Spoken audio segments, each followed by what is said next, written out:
Well, I guess I got to talk about the conclusion of Week 4 NFL with these two lackluster jokers of four teams playing. I'll get into it one by one. Let's start with Miami and the Jets if we have to. Got to give it to the Dolphins. I'm feeling the black unis. That's fly. And the Jets got to be the sorriest but most compelling 0-4 team I've almost ever seen because they find ways to just lose. And if they don't do that, they might actually win games.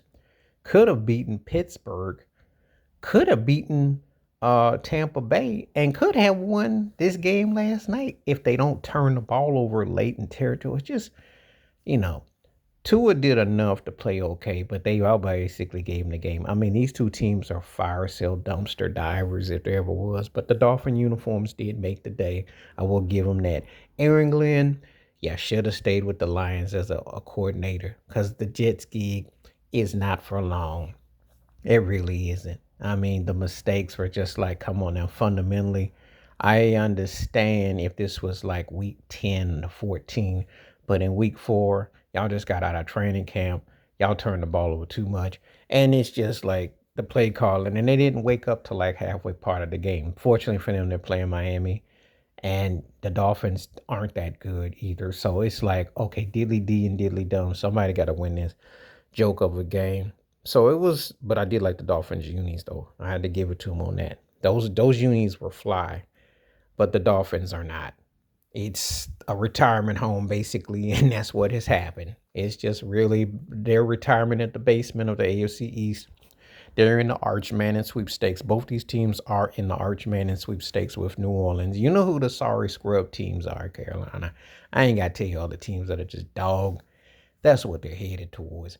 And it was like, who thought of putting these two teams together on Monday Night Football? Really, really was behind the eight ball. And to have a doubleheader of this, you crazy. Now the other game was Denver and Cincinnati. And the Broncos are the best of the four teams. If Bo Nixon decides not to do his best Geno Smith impersonation, one thing that all four of these teams have in common, they turn over more than you get at Arby's. If you went to Arby's late at night and the turnovers are fresh and hot, then you got as many turnovers between these four teams. If Bo Nixon can stay away from turning the ball over so much, he could be a good second tier quarterback because he's in between where he can do enough, but he got to play with consistency. The Bengals, they looked like the Browns last night. I had to do a double take because they not only the uniforms kind of bearing it because the Halloween, which they look more like a trick than they look like a treat now. They play a lot like Cleveland, and without Joe Burrow, they are definitely headed towards Brownville with a help wanted sign. We need a quarterback. If Boomer Esiason can get any time out the old folks' home, they could bring him back any moment now, any day now. You might see him tomorrow. I don't play like I used to, but let me see what I can do because I'm in my Richard Pryor Mudbone bag. But it's really bad for Cincinnati. It is dreadful. They have a good core of receivers, but they say one man doesn't stop the show, but he can make the show. They're not much without Burrow. And that coach ain't for the longing. Whatever hopes they have for this season, kapoof. And it's pretty bad. As far as the Broncos, when they play a good game, they look good. But when they play sloppy, they will give you a game. And I can't really trust them. Sean Payton has got them kind of on the way up, but it's second tierish to me. They're probably the third best team in the AFC West, unless I see something drastic. Their defense is decent. Offensively, they can be problematic. So I can't really give you a good read on where the Broncos are. I just don't think they top tier. But those were two lackluster games, and I don't know why they keep putting garbage like that out. Because those teams are not worthy of a Monday Night Football at all. Those were not games that you wanted to see at all. This was just... come on now. Denver's the best of the four, and it's amazing. Denver's a good second-tier team, and the others are all bottom feeder.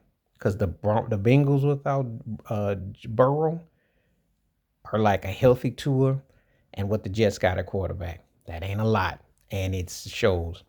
Anyway, let me know what you think, and that concludes week 4, and we're going to see what happens. Hopefully they get better Monday Night Football games. I'm actually looking forward to the KC Jacksonville one next week. Who knew?